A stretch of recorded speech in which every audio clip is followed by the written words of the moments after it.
Hello students, good morning. आज हम लोग फर्स्ट चैप्टर में ही एक नया टॉपिक शुरू करेंगे। First chapter matter in our surrounding हम लोग पढ़ रहे थे। इसमें आज का टॉपिक है हमारा इवापोरेशन। तो इवापोरेशन क्या होता है? इवापोरेशन ऐसा प्रोसेस होता है जिसमें लिक्विड वेपर्स में कन्वर्ट हो जाता है। यानी कि कोई भी लिक्विड अगर वेपर में कन्वर्ट होता है और बिलो इट्स बॉइलिंग पॉइंट, यानी कि बॉइलिंग पॉइंट के नीचे टेम्परेचर पे अगर कोई लिक्विड वेपर्स में कन्वर्ट हो जाता है तो इस प्रोसेस को हम लोग इवापोरेशन कहते हैं। जैसे कि एग्जांपल, कपड़े धुल करके हम लोग फैलाते हैं। कपड़ों में क्या होता है? वाटर होता है। तो कुछ समय बाद क्या होता है? वो वाटर इवापोरेट हो जाता है, यानी कि भाप में चेंज हो जाता है, गैस में चेंज हो जाता है। तो इसमें क्या हो रहा है? लिक्विड गैस में चेंज हो जा रहा है। तो इसीलिए इस प्रोसेस को हम लोग क्या कहेंगे? इवापोरेशन। अब कुछ चीजें ऐसी हैं जो इवापोरेशन को अफेक्ट करती हैं, ठीक है? तो फैक्टर्स अफेक्टिंग इवापोरेशन, कौन कौन सी ऐसे फैक्टर्स हैं जो इवापोरेशन को अफेक्ट करती हैं? सबसे पहला इसमें फैक्टर है सरफेस एरिया, ठीक है? तो सरफेस एरिया किस तरह से प्रभावित करता है इवापोरेशन को? जब भी हम सरफेस एरिया बढ़ाएंगे तो क्या होगा? इवापोरेशन का प्रोसेस भी बहुत तेजी से होगा। एग्जाम्पल से समझ लेते हैं। दो बर्तन में, दो यूटेंसिल्स में आपने पानी रखा। एक यूटेंसिल्स बड़ा था जैसे कि प्लेट, और दूसरा यूटेंसिल हम लोग बोल ले सकते हैं या कटोरी ले सकते हैं। दोनों में इक्वल अमाउंट ऑफ वाटर आप डालते हैं। तो कुछ समय बाद देखते हैं कि जो प्लेट में पानी था वो ज़्यादा इवापोरेट हुआ इन कंपैरिजन टू बोल। तो सरफेस एरिया इंक्रीज करने के साथ ही साथ इवापोरेशन का प्रोसेस भी स्पीड अप हो जाता है, यानी कि इंक्रीज हो जाता है। तो हमारा पहला फैक्टर था सरफेस एरिया।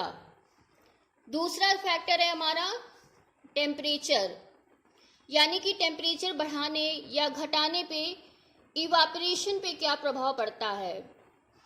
अगर हम टेम्परेचर इंक्रीज करते हैं तो क्या होता है? जो पार्टिकल्स होते हैं उनको इतनी काइनेटिक एनर्जी मिल जाती है कि वो वेपर स्टेट में कन्वर्ट हो जाते हैं। इसका सीधा सा मतलब है, टेम्परेचर इंक्रीज करने पे जो नंबर ऑफ पार्टिकल्स होते हैं उनको इतनी काइनेटिक एनर्जी मिल जाती है। काइनेटिक एनर्जी क्या होता है? एनर्जी ड्यू टू मोशन, यानी कि पार्टिकल्स एनर्जी को गेन करके वेपर स्टेट में कन्वर्ट हो जाते हैं। तो टेम्परेचर बढ़ाने पर भी इवापोरेशन का प्रोसेस इंक्रीज हो रहा है। हमारा तीसरा फैक्टर है ह्यूमिडिटी। सबसे पहले समझ लेते हैं व्हाट इज ह्यूमिडिटी।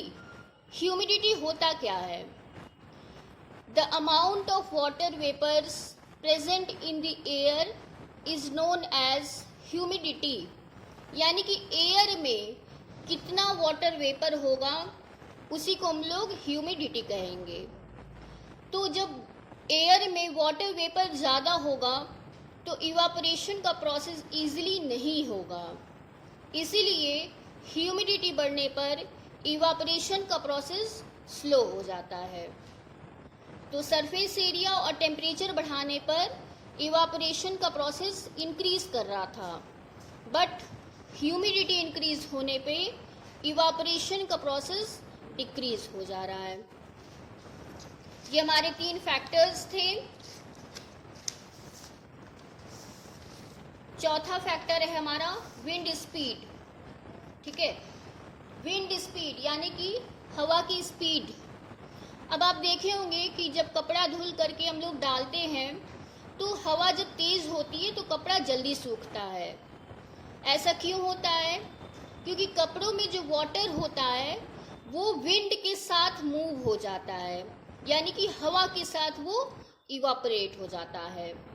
तो इसका मतलब है कि विंड स्पीड बढ़ने पे क्या होगा, इवापोरेशन का प्रोसेस इंक्रीज होगा।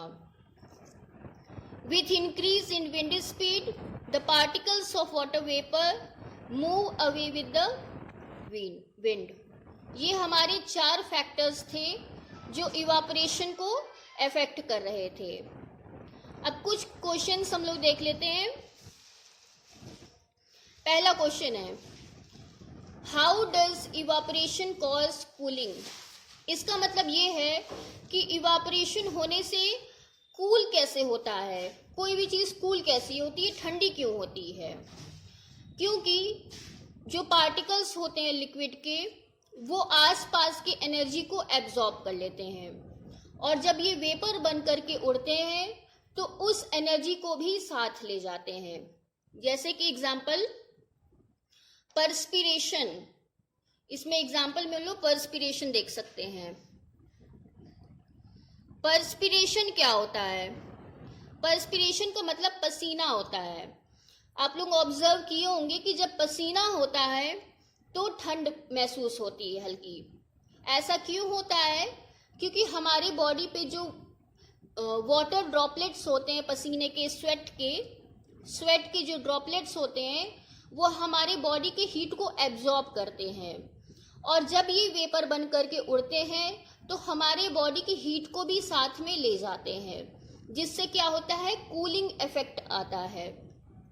ठीक है, सेकेंड क्वेश्चन देखते हैं, why do we wear cotton clothes in summer. गर्मी में हम लोग सूती कपड़े क्यों पहनते हैं।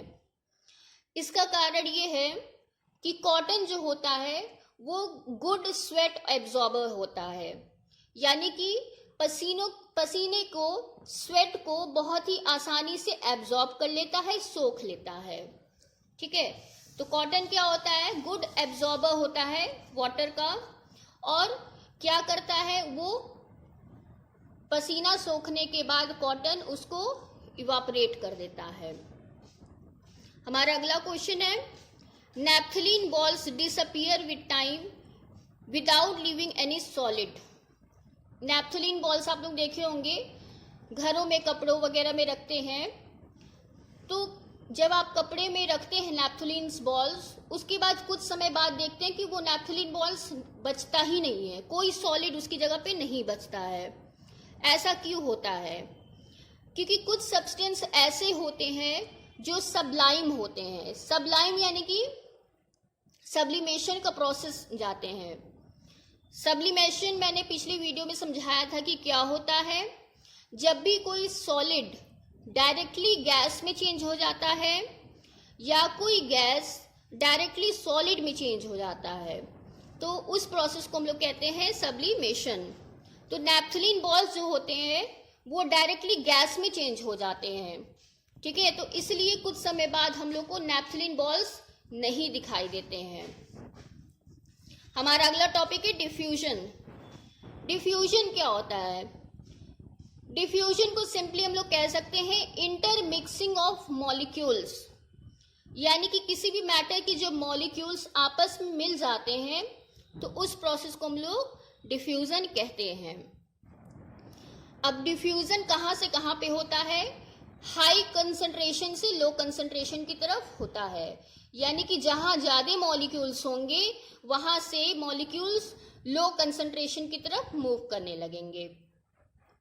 इसका एग्जांपल है, जैसे हम लोग घर में इंसेंस स्टिक जलाते हैं। इंसेंस स्टिक क्या होता है, इंसेंस स्टिक अगरबत्ती आप लोग जानते हैं, जब इसको जलाया जाता है तो इसकी महक पूरे रूम में या पूरे घर में फैल जाती है।